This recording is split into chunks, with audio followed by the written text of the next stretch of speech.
Hi everyone, LeThan here. I'd like to welcome everyone to my animated short, The Poisoned Waterhole.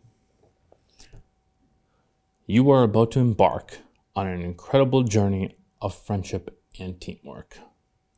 There will be some behind the scenes as well as a few commentaries at the end, one by me and the other by my friend Symeon, who narrated the story.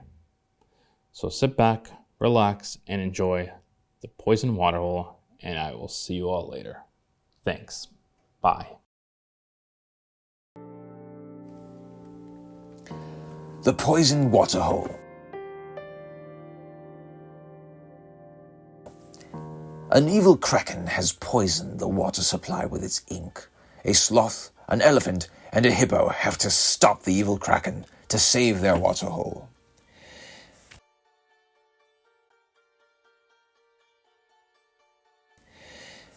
There are these trees that have leaves with magical medicinal properties. This is William the Sloth. Like most sloths, he lives in the tropical rainforests of Central and South America. He spends his life hanging from trees and eating leaves. To save energy, he doesn't travel much, but sometimes he changes locations. He does this to find food or a mate, or if he feels threatened. Something is wrong. There's something in the water. William goes to find help from friends, Trumpet the elephant and River the hippopotamus. They examine their waterhole. What is it? It's been poisoned. William decides to check it out. Be careful, Trumpet says. Taking some of the medicinal leaves, William dives in. Cowabunga! One must note that sloths often live near water. Sometimes the only way to reach another area is to swim across a river. Sloths can float, tread water, and swim 3 times faster than they move on land.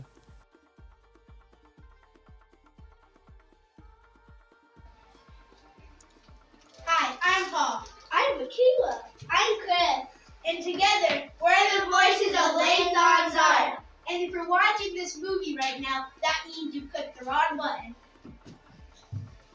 Ha! Just kidding! How?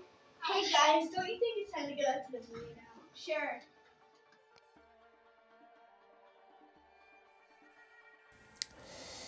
William heads into a deep underwater abyss and tries to use the medicinal leaves against the poison.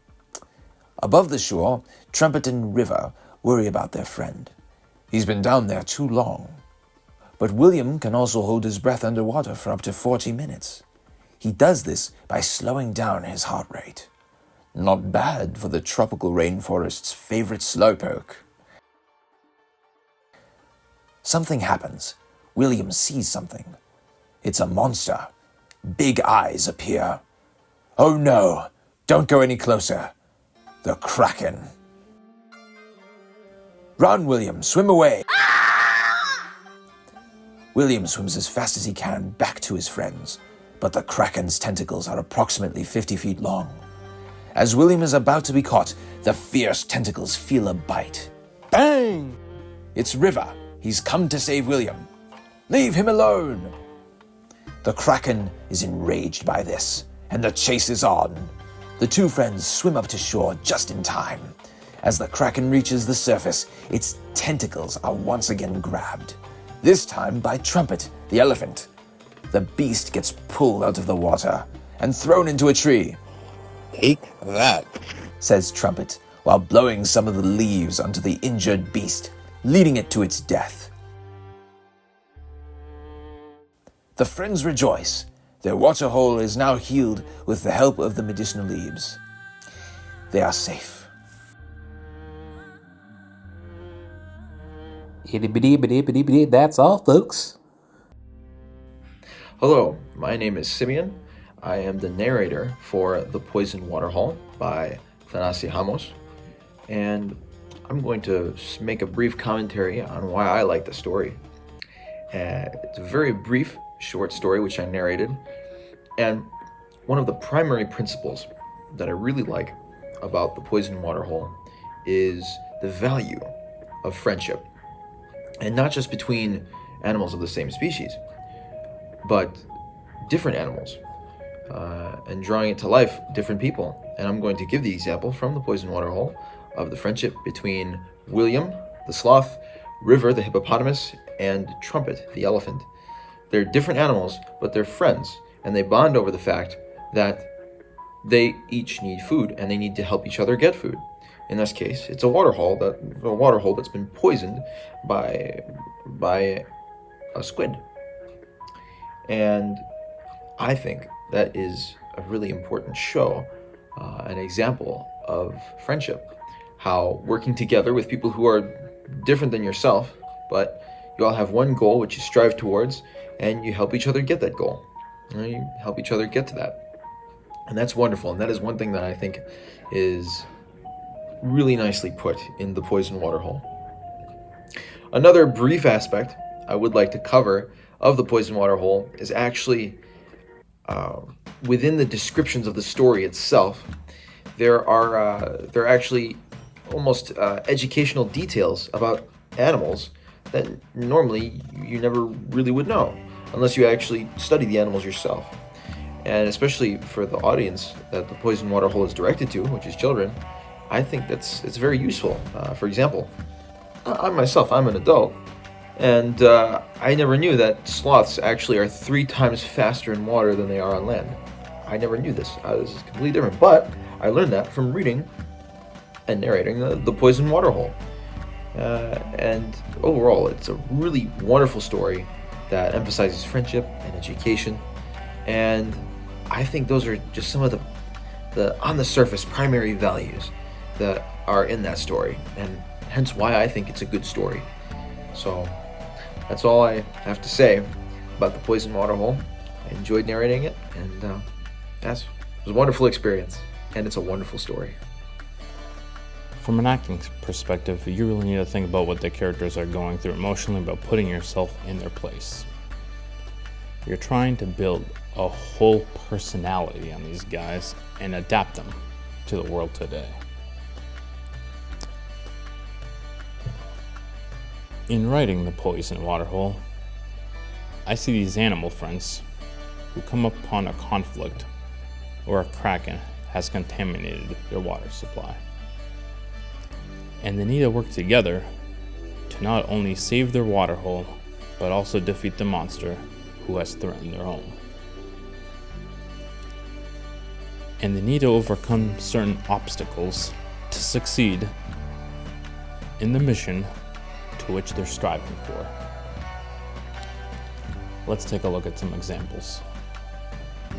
First, we need to examine a possible backstory for the Kraken. He's obviously the villain in this story. So right away, we have good versus evil. But maybe the Kraken isn't evil at all, but damaged. He could have had a tragic life from a very young age and channeled all the anger inside of him all these years to the point where he couldn't take it anymore and used his ink to disregard everything around him and basically become a hermit. The last thing I would like to cover is what I said earlier about adapting everything to the world today. We see human emotions through these characters, even though they are animals. We see this when William the Sloth goes underwater to investigate the poison and comes upon the Kraken in a sequence of fright, terror, anger, and danger. The friends working together pays off at the end, and they're able to achieve their goal. The point that I'm trying to make here is learning to bond even if you're different, and that friendship will go a long way in a means of working together. I'd like to thank everyone that helped me in making the story possible. Paul, Michaela, and Chris Fitopoulos. Symeon Von Hahnke. William Alvin. Dimos Katsaros.